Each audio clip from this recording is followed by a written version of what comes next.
kiragaragara yenda ko ikindi gisa naho cyabaye nk'ikigoranye, ariko ndizera ko Imana iri buze kumenya natwe,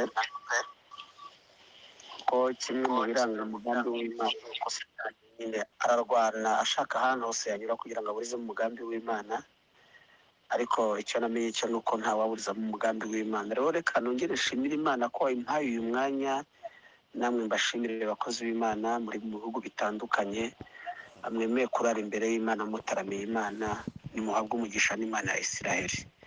Reka dushimire Imana ko yaduhaye ubuzima. Mu by'ukuri ibi byose turi gukora nuko turi bazima, kandi nasanze nta kiguzi umuntu yatanga ngo agure ubuzima. Ibindi byose burya abantu baterateranya bakabishakira umuntu, ariko nasanze ntacyo umuntu yagura ubuzima. Rero hashimwe Imana yaduhaye ubuzima kugira ngo duterane, kugira ngo tube mu gitaramo, n'Imana nibishimirwe. Nicyo kintu gikomeye kuruta ibindi byose, niwo mugisha ukomeye, nibwo butunzi bukomeye, kandi nasanze mu by'ukuri hashimwe Imana ibutangira ubuntu. Iyo biza kuba ikiguzi bamwe ntitwari kubona icyo tugura, yewe n'abagura bari kuzageraho bagashirirwa, ariko hashimwe Imana iduhera ubuzima ubuntu, ikaba ikeneye gusa ko tuyubahisha muri bwa buzima yaduhaye. Gahunda niyo kuvugana, niyo gutanga ubuhamya bw'imirimo Imana yakoze. Ndumva ndi butanga ubuhamya mu byiciro bibiri. Icyiciro cya mbere ni uburyo Imana yandokoye 94 muri jenoside yakorewe Abatutsi. Ikindi cya kabiri ni ubuhamya bwo mu buzima busanzwe bwa buri munsi, ndi buze kuvugaho, nubwo umuntu atabuvugaho bwose, ariko nibura umuntu aragenda afataho ku gace gace. Nta yindi ntego ni ukuvuga imirimo y'Imana. Reka nongere mbibutsa yuko mu by'ukuri ntabwo Imana ari inyuguti dusoma muri Bibiliya. Imana ntabwo ari impapuro. Mu ijambo rimwe, Imana ni imirimo. Bibiliya yavuze ngo natwe ubwacu turi imirimo y'intoki zayo. Iyo tuvuga ubuhamya rero tuba turi kuvuga imbaraga z'Imana, tuba ari kutuvuga gukomera kw'Imana, tuba tuvuga gukora kw'Imana. Ubu tugiye kuvuga mu buhamya. Yohana yaravuze ngo iyo amaso yacu yabonye, iyo amatwi yacu yumvishe, iyo intoki zacu zakoze. Maze iminsi mbwira abantu aho ndi guhagarara hose mbwiriza, naho nari ndi mu kanya nabibabwiye, ndababwira nti tuve mu rwego ruvuga Imana batubwiye, tugere mu rwego ruvuga Imana twabonye. Iyo umuntu avuga Imana yabonye, biroroha kuruta kuvuga Imana yabwiwe. Abo yagaburiye bavuge ko ari Imana igabura, abo yambitse bavuge ko ari Imana yambika, abo yahaye amazu bavuge ko ari Imana itanga amazu, abo yishyurira ubukode bavuge ko ari Imana yishyura ubukode. Buri umwe wese ayivuge bingana n'uko ayizi, apana bingana n'uko bayimubwiye. Njya mbibwira abantu rimwe na rimwe, abantu bakagira ngo ni urwenya rw'abavugabutumwa, ariko ntabwo ari urwenya. Njyewe ubu ngubu sinshobora kuvuga Imana itanga imodoka. Kubera iki ntavuga Imana itanga imodoka? Ntabwo iyo Mana ndayibona. Ngenzi Imana itanga perimi niyo yampaye, ariko nubwo narabona Imana itanga imodoka, muri twebwe harimo abana Imana yahaye imodoka, abo nabo bazajya bavuga Imana itanga imodoka. Ubu sinavuga Imana itanga inzu, njyewe nzi Imana yishyura ubukode umuntu atagira akazi. Muri make ntabwo Imana ikeneye ko tuyitwerera ibyo itakoze kugira ngo tugaragaze gukomera kwayo, kuko hari ibyo yakoze. Ahubwo umuntu wese nayivuge bingana n'uko ayizi. Uyu mugoroba singiye kuyivuga no bingana n'uko bayimbwiye, ngiye kuyivuga bingana n'uko nayibonye. Ndumva ngiye kuvuga Imana nabonye, apana iyo nasomye mu bitabo. Amazina ni Rusimana John, nkuko nabibabwiye. Abo twabanye muri Batore, ndi umuvugabutumwa bwiza, ndi umugabo, ndubatse, mfite umudamu n'abana 3. Ndashima Yesu yangiriye neza. Aho mvukira naho bita, yenda harimo abari buze kuhamenya, batari buze kuhamenya, ariko mvukira ahantu i Karongi, ahantu hitwa mu Bisesero ku Kibuye. Niho kavukire yanjye, niho Imana yashimye yuko mvukira. Reka nze guhera ku buhamya bw'uburyo Imana yandokoye 94. Ndabyibuka nari mutoya, jenoside yakorewe Abatutsi yabaye mfite imyaka 7. Uko biri kose ntabwo nzi byose, ariko ibyinshi ndabizi, kuko umwana w'imyaka 7 burya aba afite ubwenge. Umugoroba umwe ndabyibuka nagiye kumva, numva marume witwaga Yosefu n'abantu. Icyo gihe nari ndi kwa sogokuru ubyara mama. Tugiye kumva twumva arakomanze. Icyo gihe twabaga mu nzu y'ibyatsi. Amaze gukomanga baramukingurira. Ndabyibuka yari afite isume ku rutugu, yari yashyize ku rutugu. Aratubwira ngo umuntu wese ashaka aho ajya kwihisha, ngo nawe aragiye, kuko ngo habaye intambara. Urumva yahise agenda nguko. Urumva bari abasaza n'abakecuru, nanjye twari turi kumwe nk'umwuzukuru. muzehe aravuga ati mureke tujye mu nzu dukinge, niba ari ugupfa dupfiremo hano mu nzu. Urumva aho twari dutuye ari ku gasozi, abantu baraza bahita bafata inzu twari turimo, urumva yari inzu y'ibyatsi, bamwe barazizi uko zari zubatse, bafata ingufuri bafungira inyuma, ubundi ya nzu y'ibyatsi barayitwika. Bamaze kuyitwika twamenye ko inzu iri gushya, umuriro utangiye kugwamo imbere, turaza turwanana na rwa rugi, urumva ntabwo rwari rukomeye, turarukubita rugwa inyuma, turasohoka tujya hanze. Induru zari zose ku musozi, induru zari zose ku musozi. Ako kanya umuntu wese yagiye ukwe, n'undi agenda ukwe. Kuva icyo gihe marume uwo Yozefu watuburiye, n'ubu ntabwo turagira umugisha wo kubona umubiri we ngo tuwushyingure mu cyubahiro. Ntabwo tubizi niba waraguye mu mazi, ntabwo tubizi, ariko nibwo duherukana. Iryo joro ryabaye ijoro ridasanzwe, induru ku misozi. Ubwo ni uko twatandukanye, harimo n'abo tutamenye aho baguye, hari n'abo tutamenye uko bishwe, umuntu wese yagiye kwihisha ukwe.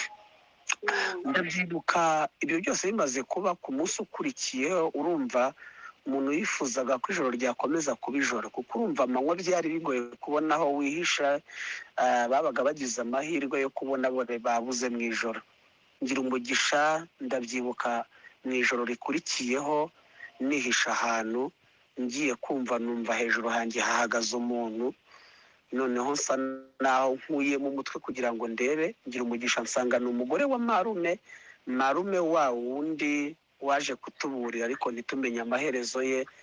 Nashatse gutanga buno buhamya ariko nifashishije teme y'ijambo rivuga ngo umugambi w'Imana ntuyoba ku buzima bw'umuntu. Umugambi w'Imana ntuyoba. Nibutse Dawidi uburyo bagiye kwimika umwami ntibamutumira, ariko umugambi w'Imana kuri yo kubera kutayoba, abandi bose Imana irabagaya, yemera yuko Dawidi aba ari utoranya. Nibutse ibintu byinshi Imana yakoze, nsanga ni umugambi wayo yarindaga. Arambwira ati rero igihe aricyo ni kimwe, yari afite umwana w'imfura w'amezi 7, arambwira ati ngwino tugendane, ubwo nibatwica bazatwicira hamwe, nitubaho kandi tuzabeho. Twinjiye ahantu mu gihuru twihishamo, arambwira ati tugiye kwicaramo aha ngaha, nta handi dufite ho kwihisha, nta handi dufite ho guhungira. Ubwo ubuzima bwacu nyine tubushyize mu maboko y'Imana, niba twica tuzapfa, nitubaho tuzabaho, nta kundi. Twicaramo aho ngaho. Ku munsi wa gatatu, urumva umwana umaze iminsi atarya, umwana umaze iminsi adakaraba, atabona icyo yonka, wa mwana ararira. Yari umwana w'amezi 7, niwe wari imfura yabo, yari umuhungu. Wa mwana ararira, amaze kurira abari bari guhiga bo bica bahita bumva yuko harimo abantu. Muri make baraje, bahise basohoramo wa mumama. Nubwo twari twihishe mu gihuru kimwe, ariko ntitwari twegeranye, hari harimo akanya gatoya. Ntibita guhita barebamo niba hari undi, bahita bafata wa mumama baramujyana. Twari twihishe hafi yiwe mu nzu y'amategura babagamo, bamwinjiza mu nzu y'amategura. Icyambwiye ko bamwishe, nagiye kubona mbona umuvu w'amaraso unyuze munsi y'urugi usohotse nkureba, kuko aho nari nihishe narebaga iwe neza, naraharebaga mbona umuvu w'amaraso unyuze munsi y'urugi usohotse nkureba. Ngiye kubona mbona basohokanye wa mwana w'amezi 7, bamwicaza hanze mu mbuga. Ibyo ngibyo amaso yanjye yarabibonye, bamukubita ubuhiri bumwe mu mutwe. Umwana bihita birangira. Aho nari nihishe numva ko nanjye kubaho ntacyo bikimariye, mpita nsohoka muri cya gihuru nari nihishemo. Wari umaze kubica, bari abaturanyi nari mbazi, n'ab'iwacu bajyaga bafasha, nabo twajyaga duha ibyo kurya, ndabizi ko bajyaga bafashwa n'iwacu. Bamaze kumbona bavugiriza induru icyarimwe, baravuga ngo mu muryango wa Sipiriyani, uri sogokuru ubyara mama, ngo nawe twari twakubuze, ngo kandi nawe twagushakaga. Ndababwaye nta kibazo ndabizaniye. Uwari umaze kubica amfata ukuboko kumwe kuramfata, ukundi kuboko gufata wa mupanga uri kujejeta amaraso. Arangije aranjyana anyicaza imbere y'iwabo ku giti cy'avoka cyari gihari. arangije arambaza ngo mushiki wawe ari he, ndavuga ntabwo nzi ahantu ari. Arangije ukuboko kumwe kwe gufata igikanu cyanjye, ukundi kuboko gufata wa mupanga uri kujejeta amaraso yari amaze gutemesha umugore wa marume. Nta mbabazi yari afite. Izo atagiriye uw'amezi 7 ntiyari kuzigira uw'imyaka 7. Izo atagiriye umugore wa marume ntabwo yari kuzingirira. Imbabazi zari zabashizemo. Amanura umupanga agiye gutema habura nka santimetero ngo umupanga ugere ku gikanu, ukuboko kuribroka, kubura ubwazamuka, kubura ubwamanuka, ariko kwiboroka umupanga utaragera ku gikanu. Aranyitegereza, arimyoza, arongera arimyoza, abura icyo akora kuko ukuboko kwari kuntema kwiborotse kandi ko gufite umupanga. Arambwira ngo nimpaguruke ngende. Mu by'ukuri nahagurutse numva ntariho. Nasize ahagaze muri ya pozisiyo yafashe agiye kuntema. Uko yahavuye ntabwo mbizi.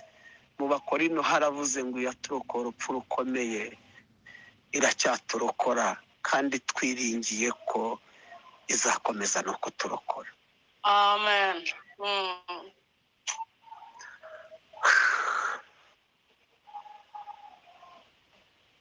Umugambi w'Imana ni mugari ku mwana w'umuntu. Umugambi w'Imana ni mugari. Uyu munsi ngiye nicara nkumva Imana nyifitiye umwenda ntashobora kuzishyura.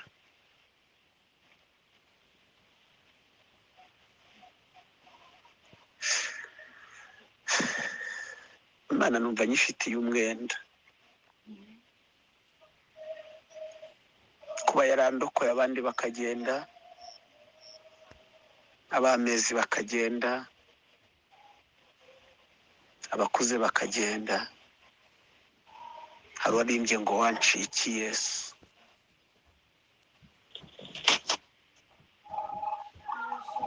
Iyo mbyibutse numva ari imwe mu mpamvu intera imbaraga zo gukorera Imana.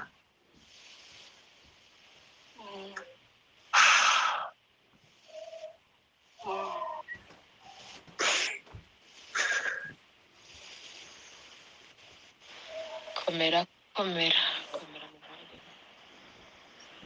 Muririmbyi yaririmbye ngo aho twagendaniye Yesu ntabwo wigeze udutererana.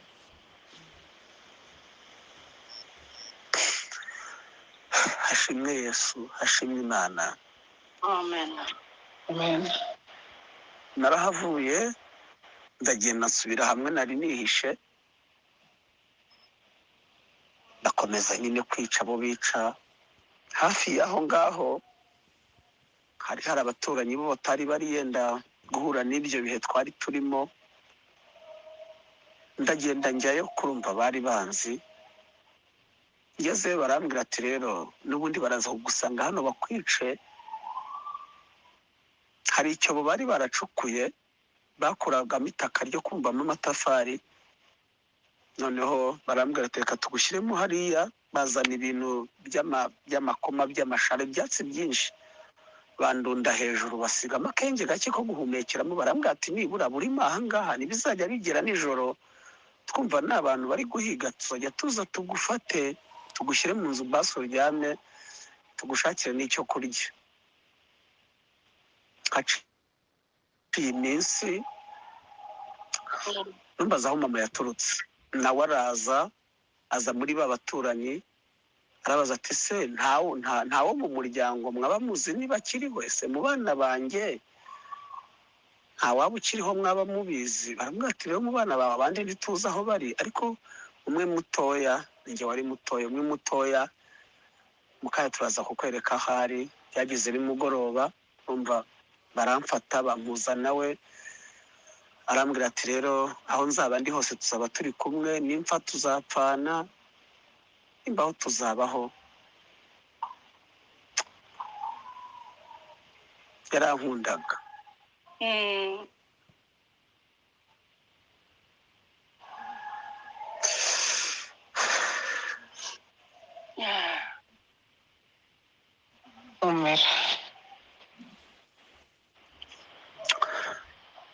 Ndabyibuka ansiga hamwe bari bampishaga.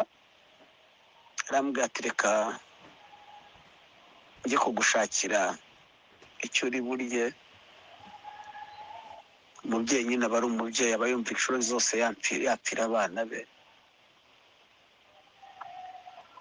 Akubita n'abagizi ba nabi baramutemagura, bamusiga bazi ko byarangiye. Ntabwo nzi ngo ariho, ntabwo nzi ngo byagenze gute. Nagiye kumva numva aragarutse mu kajwi gatoya, arambwira ngo mwana wanjye ngwino ngusubize muri ba baturanyi, kuko njye ndabuze ubuzima bwanjye busa naho buri kurangira. Aramfata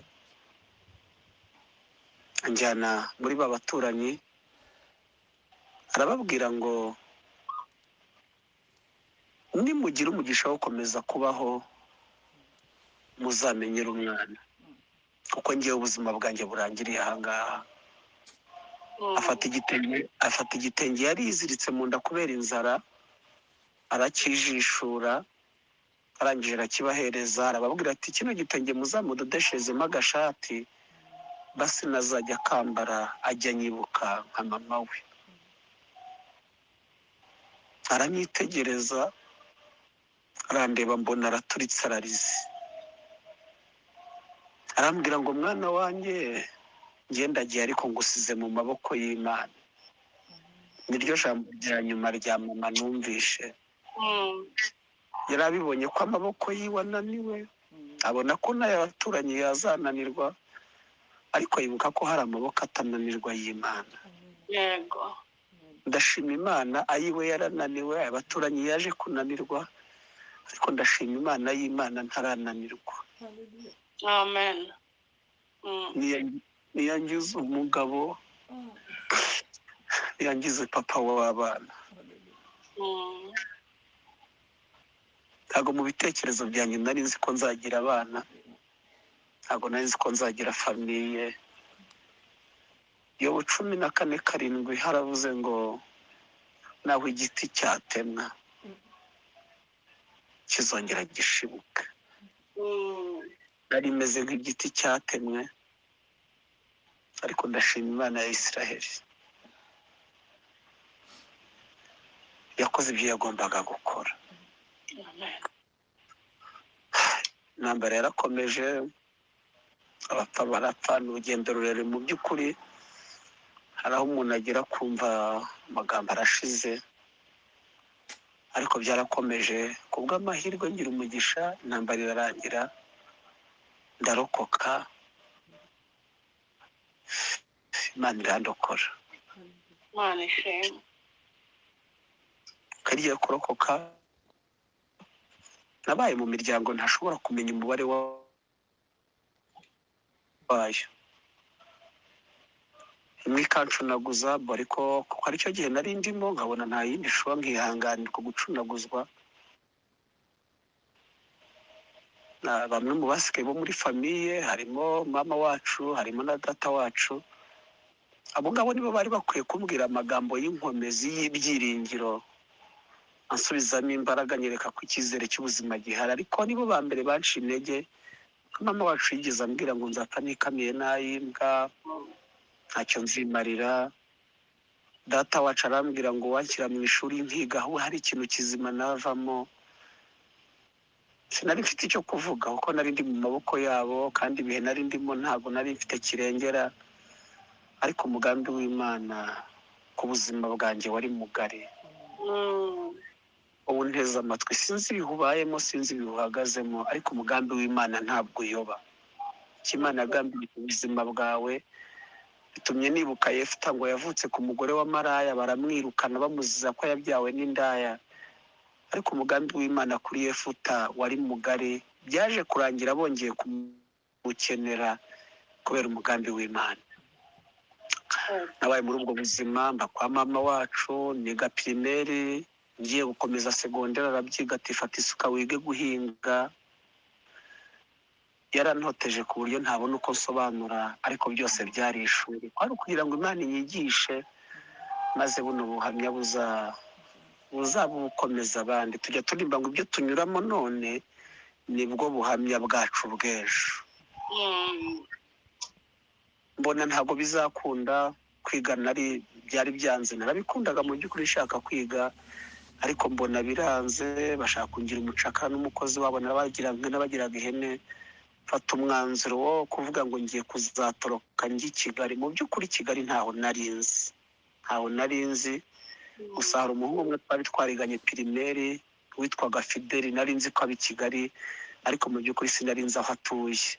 Ibitekerezo byanjye byambwiraga yuko nintega nkagera i Kigali ahitwa Nyabugogo, umuntu wese nzabaza Fideli azandangira aho atuye. Burya rimwe na rimwe umuntu atunga ibitekerezo bijyanye n'ahantu atinze, natekerezaga bijyanye nyine n'aho ntuye. Yewe ndabitegura, nshaka amafaranga, icyo gihe nari ntarakizwa. Ndashimira Yesu watumenye tutaramumenya. Njya mbwira abantu ngo hari inyungu zo kugendana na Yesu. Ugendana n'umuntu akaguhemukira, umenyera n'umuntu ukicuza impamvu mwamenyanye kubera ko yaguhemukiye, ariko sindabona umuntu wicujije ko yamenyanye na Yesu. Ndabizi ko turi kumwe n'ababyeyi bamaze iminsi muri uyu murimo w'Imana, turi kumwe n'abamaze igihe muri uyu murimo w'Imana, baduha ubuhamya. Sindumva umuntu wicujije ko yamenyanye na Yesu, sindumva umuntu wicujije ko yamenyanye na Yesu. Niwe mugabo mugendana ntiwicuze, niwe mugendana ntagusige wenyine, niwe mugafatana mu bihe byiza n'ibihe bibi, we ntajya dusiga. Nshaka amafaranga, ndatega.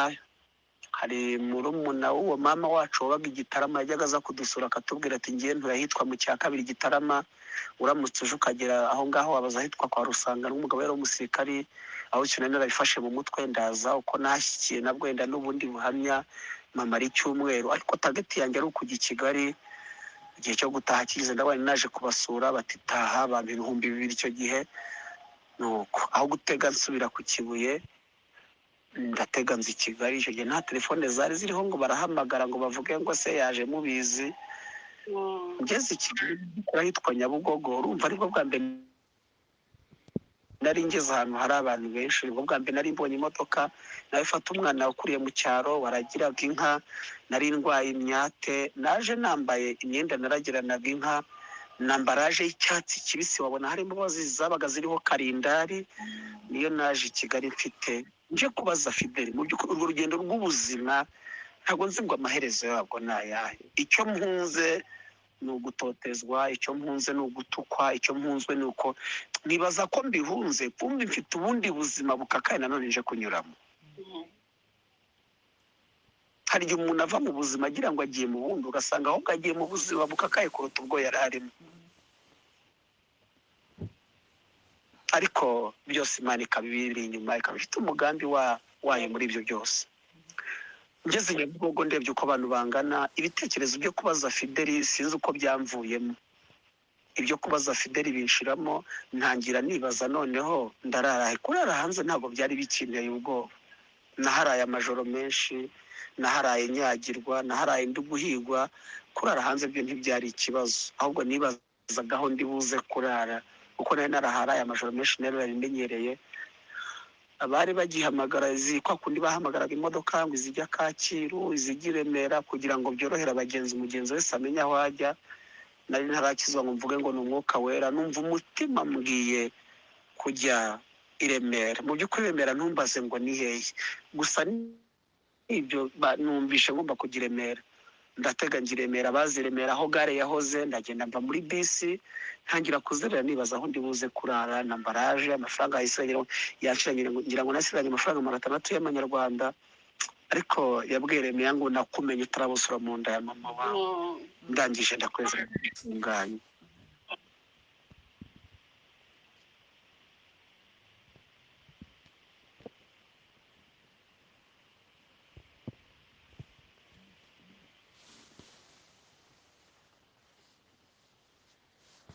Reka mbabwire ngo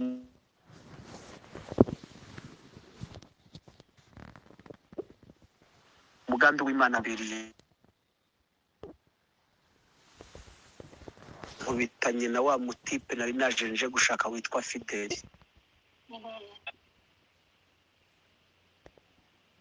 Sinamuhamagaye, nta telefone, mbona nkubitanye nawe. N'uyu munsi iyo mbyibutse ni igitangaza gihora kimberagiye. arambaza ngo kuri hano, nti niwe narinje kureba. Araseka nyine, ndabona se kuri hano. Arambwira ati nefisanye n'umuntu gahunda saa 9, namushatse namubuze, ubu ngubu nari ntashye. Ati tugende. Yabaga hitwaga ku Gasaraba Kanombe, niho yari atuye. Ndagenda kugezeyo, mbonye ubuzima babayemo, mbona bukomeye kuruta ubwo size ku Kibuye. Barambwira ati hano turya twakoze, tujya guhingira abantu bakaduha ibyo kurya, mpunzi ibyo guhinga kubera kwiga byanze, n'ubundi nsanze n'ubundi ari byo nsanze. Ati iyo tutahingiye abantu tujya kubagara ibishyimbo bakaduha umuceri wo kurya, nta yindi shuwa nari mfite. Ninjiye muri ubwo buzima, tukajya tujyana kubagara ibishyimbo bakaduha umuceri, tukajya dutoragura avoka. Hariya i Kanombe habaga ibiti byinshi bya avoka, tugatoragura avoka zahiye, akaba arizo turya tukazirisha wa muceri. N'ubwo buzima twari tubayeho, numva nabyo birananiye. Barambwira ati ubuzima bwa hano ni ugukora. Ntangira kujya ngenda mu nzira nimugoroba, mu tuyira two muri karitsiye, uwo duhuye nkubaza ngo ntaho wandangira akazi. Umunsi umwe umuntu arambwira ati hano hepfo hari umudamu ushaka umukozi wo mu rugo. Ndagenda njyayo, arambwira ati suzi guteka. Iyo umuntu ababaye ntacyahakana, ndabana nzi guteka, ariko ukuri ntago nari mbizi. Ndagenda bimwe na bimwe bikananira, ariko ambera umubyeyi mwiza. Arambwira ati ibyo utazi ujye umbwira mbikwerekere. Ntabwo akazi kananiye kubera ko yenda hari guteka byananiye, ahubwo iyo bansigaho ku kazi nkasoza gukora ibyo nkora, naricaraga umutima ukambwira ngo iyo uza kuba utari imfubyi, iyo uza kuba ufite umuma. Nkongera nkibuka rya jambo mama yambwiye agiye gupfa, nkirirwa ndira umunsi wose. Akazi karananira, ndataha nsubira kuri babahungu, ndababwira. Barambwira ati nta kundi, n'ibyanga urasubira ku Kibuye. Nakwibuka bya bitutsi, nakwibuka za nyuro, nkumva n'ubundi ndabasubiye mu muriro. Mfata umwanzuro, ndavana kuva bino bitemeye, reka nongere nsubire mu nzira njye gushaka akazi. Nta kindi nakoze, narongeye nsubira mu nzira. Uwo mbajije akambwira ati ntaho. Nza guhura n'umuntu arambwira ati rero hano hirya hari abantu bashaka umukozi ujya kuragira inka. Ni ahantu bita kwa padiri, hari ku Gasaraba i Kanombe mu ikorosi. Barambwira ati bafite umuntu, umukecuru wabo atuye i Kabuga, bakeneye umushumba baragirira inka. Ndagenda njyayo, nari mutoya, bakajya bazinduka bakanyambutsa umuhanda. Urumva naragira inka muri Rugende, nkagenda bakanyambutsa umuhanda. Amara kunyambutsa umuhanda, bakambwira tuzirinde ntizize mu muhanda ntaho zona. Nabwo akazi karananira kubera ko iyo nabaga nicaye, ibitekerezo hagarukaga bya bindi. Nkongera kubona ifoto ya mama, nkongera kwibuka ya magambo ya nyuma yambwiye.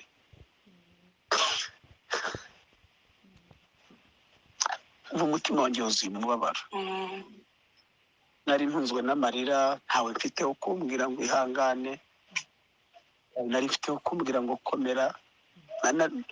Narateraga nkaniyikiriza.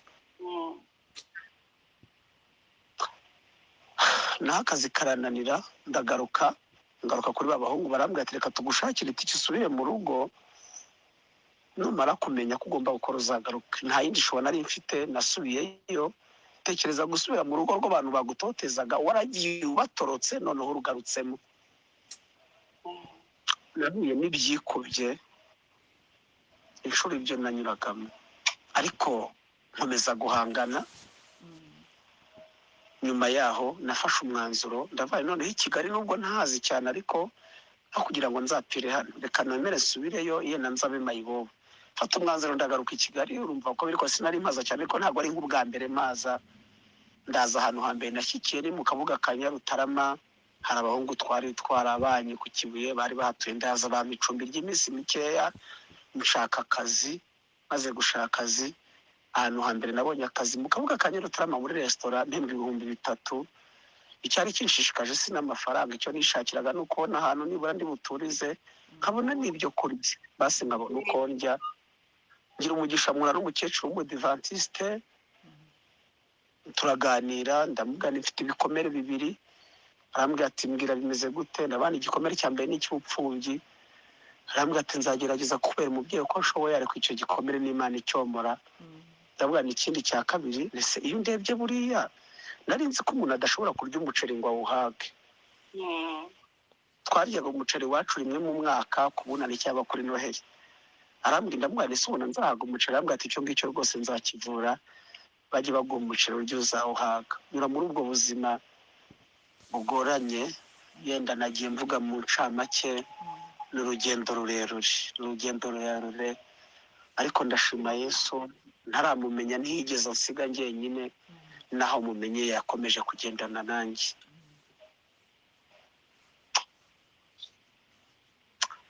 Abaririmbyi baririmbye ngo ntabwo nzicuza kugukurikira, mfite impamvu zibifatika. Ntabwo tuzicuza kumukurikira. Hari ku wa gatandatu umunsi umwe, bari bagiye gusenga, sigara mu rugo, hagaruka bya bitekerezo bya rwa rugendo rwa jenoside yakorewe Abatutsi, yongeraho na bwa buzima busanzwe. Ntangira kwibaza ni iki cyafashe kwa kuboko ntikunteme 94.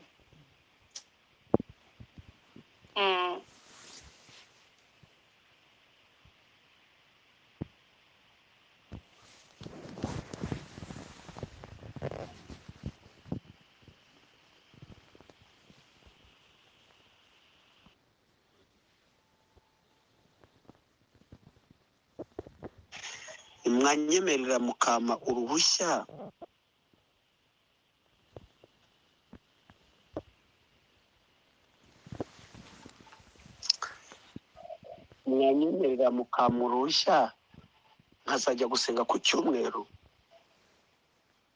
Baranyemerera, njya kuri ADEPR Nyarutarama.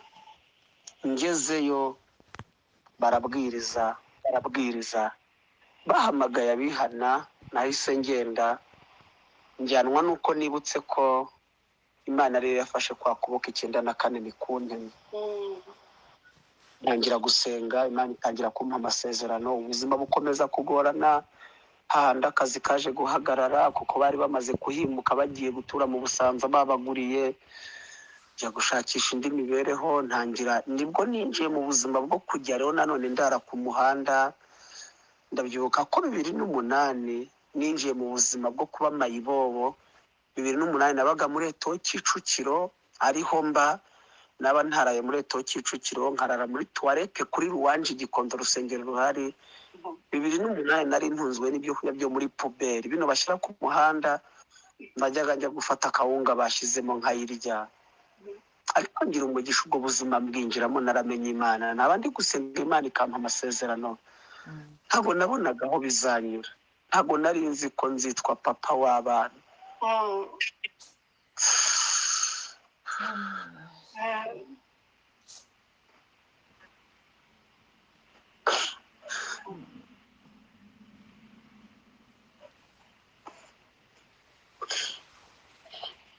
Iyo ndebye abana Imana yampaye,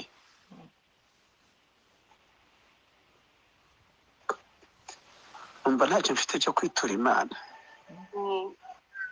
Mu gitondo abajyanye ku ishuri mbarebye, ndabana Yesu wanciye iki kungira papa w'abana? Wanciye iki kuba igiti cyari cyaratemwe cyarashibutse? Wanciye iki? Mu by'ukuri ndabizi ku isi ibibazo ntibijya birangira, ariko njya mbwira Imana ngo ibibazo ntibikanyibagize imirimo n'imbaraga zawe nabonye. Mu gitondo ubwo twavuganaga na madamu, hari ibyo twavuganagaho. Burya ntabwo abantu bose bagira imbaraga kimwe ziporota ibintu icyarimwe. Ariko mbaza ati bino bintu bizarangira gute? Se noneho ibi ngibi birakemuka binyuze mu zihe nzira? Ndabona muri by'Imana yakoze bikwiye kuba urufatiro, bikwiye kuba imbaraga zitwizeza ko n'ibindi zabikora. Yego. Mba muri ubwo buzima, nyura muri ubwo buzima bugoranye. Ngaho naraye muri toilette, ngaho naraye ku muhanda, ngaho naraye ngenda. Imana ikajya impa amasezerano, nzakugirira neza. Ndabyibuka umunsi umwe mu gitondo, ibuka nababwiye ijambo rivuga ngo Imana iduhuze n'uwo tugiriraho umugisha. Umunsi umwe njya kubwiriza ahantu mu cyumba, mpurira n'umukozi w'Imana. Arambwira ati ese wazaretse nkakujyana muri groupe nk'uko Imana yaciye inzira tugahurira gutya naje kuvuga ubutumwa? anjyana muri gurupe imwe yabaga mu rugo rw'umuntu, ngezeyo ndigisha, maze kwigisha kumbisi ntabwo najyaga mvuga ubuhamya bw'ubuzima mbayemo, nabuvuze nyuma, ariko abantu benshi ntabwo bari bazi ko mbaye muri ubwo buzima. Nirirwaga mu ivugabutumwa, nkagenda nkajya kurara mu ishyamba cyangwa nkara muri tuwarete, kandi niriwe mu ivugabutumwa.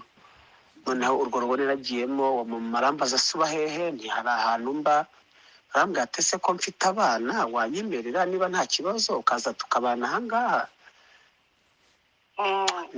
Nta kibazo. Ubwo yari yumvishe ntanga ubuhamya bw'amateka y'ubupfubyi nanyuzemo.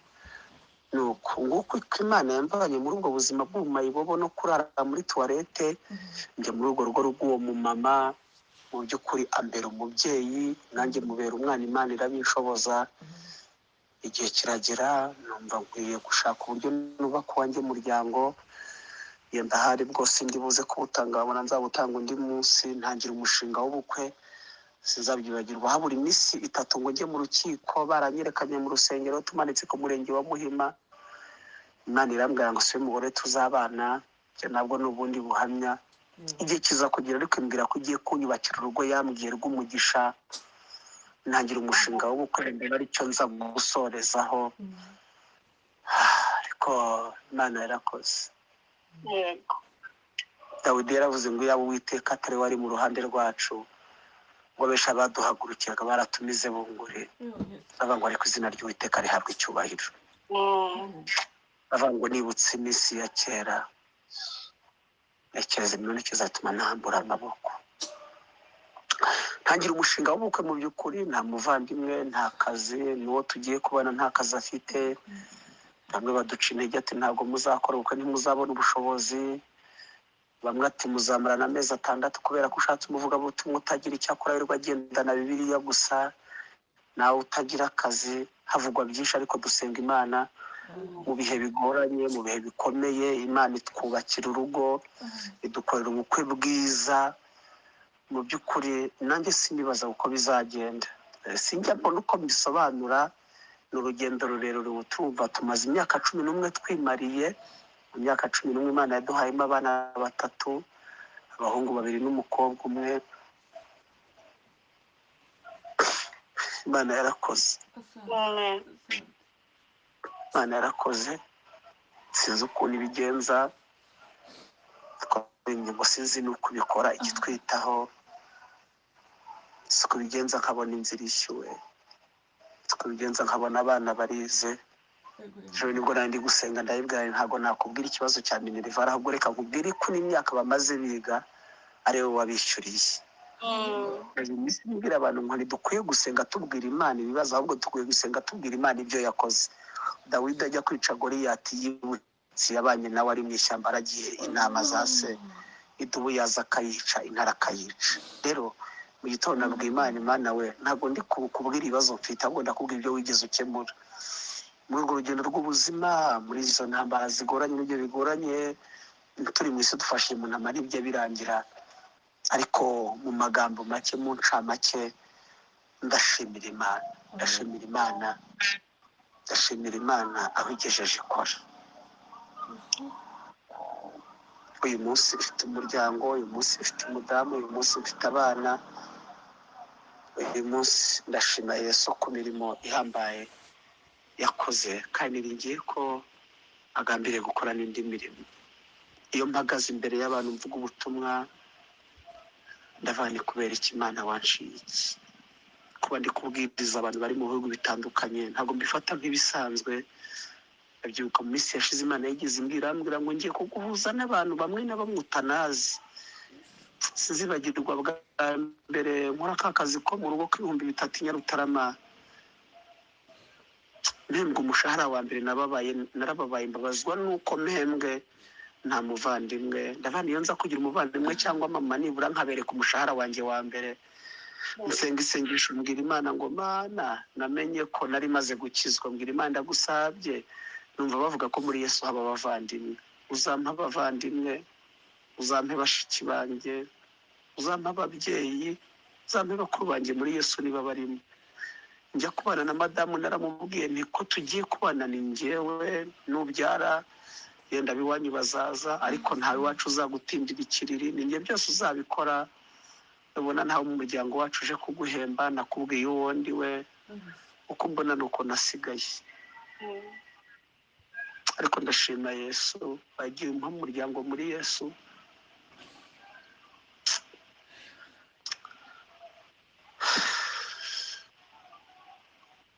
umunsi umwe nigeze nicara mbabazwa nuko ntafite uwo njya kwereka umwana, mbabazwa nuko ntafite abo njya kwereka abana banjye. umunsi umwe nsanga umuntu, numvaga ni umubyeyi,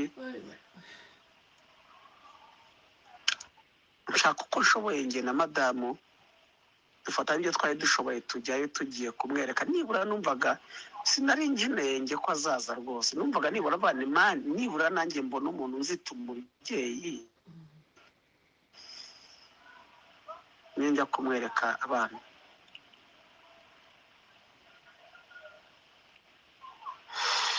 ariko muri byose Imana ishimwe, biberaho kutwigisha.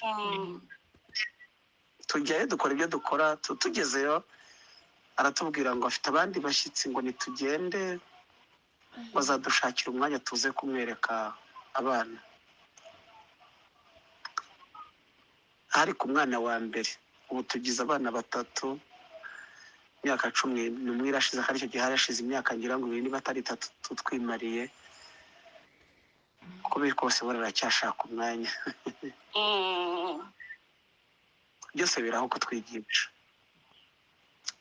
ndashima Imana uyu munsi wundi we, ndashima Imana ko hari ibikomere yamvuye twajyaga tugira mu bihe byo kwibuka, nkagubwa nabi, ariko ndashimira Imana. uyu mwaka byarabaye, nareba abana Imana yampaye, nkumva n'imbaraga, nkumva n'ibyiringiro, nkumva si igihe cyo gucoka, ahubwo ni igihe cyo gukomera. rero yenda mu ncamake y'ubuhamya bwanjye nubwo ngubwo. Imana ibaha umugisha, Imana ibagirire neza. reka nkubwire ngo umugambi w'Imana ntuzayoba ku buzima bwawe. sinzi ibyo uri kunyuramo, ntabwo nzi ibyo waciyemo, ariko umugambi w'Imana ni mugari, umugambi w'Imana ni mugari. soreze kuri kino kintu, tubyara umwana wacu wa kabiri, twamubyaye turi mu bihe bigoye. ndabyibuka nari ngeze n'inzu amezi 5,300. madamu yajyaga ataka mu nda, kandi mbizi ko igihe cyo kubyara kigeze. nkabwira Imana ngo Mana, ndagusabye ongeraho nibura icyumweru ndebe ko nzaba nabonye imyenda y'umwana, kugira ngo nsenge ngo madamu abyare, ngasenga ngo baretse kubyara, kubera ko nta myenda y'umwana twari dufite. sinzibagirwa dufata umwana wacu w'imfura, wo nguwo w'umuhungu, kuko kabine w'umukobwa, njya kumucumbikishiriza kwa sekuru kubera inzara.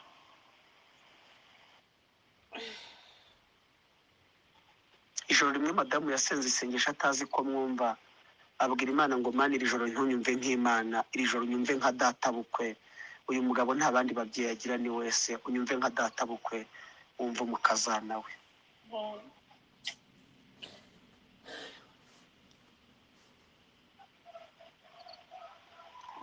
ndashima Imana ko naho ngaho yahaturengeje. nubwo byakomera, nibuka ko hari ibyo yakoze birenze ibyo umuntu yaba ahagazemo. ubundi rasoreza aha ngaha. Imana ibaha umugisha, mwarakoze kuduha ikaze, mwarakoze kwemera ko tubana muri bino bihe byo kuganira ijambo ry'Imana, kandi mwakoze kuduha umwanya kugira ngo twongere tuvuge imirimo y'Imana, nizo mbaraga zacu, ibyo byiringiro byacu. Imana ibaha umugisha, Imana ibagirire neza. Amen.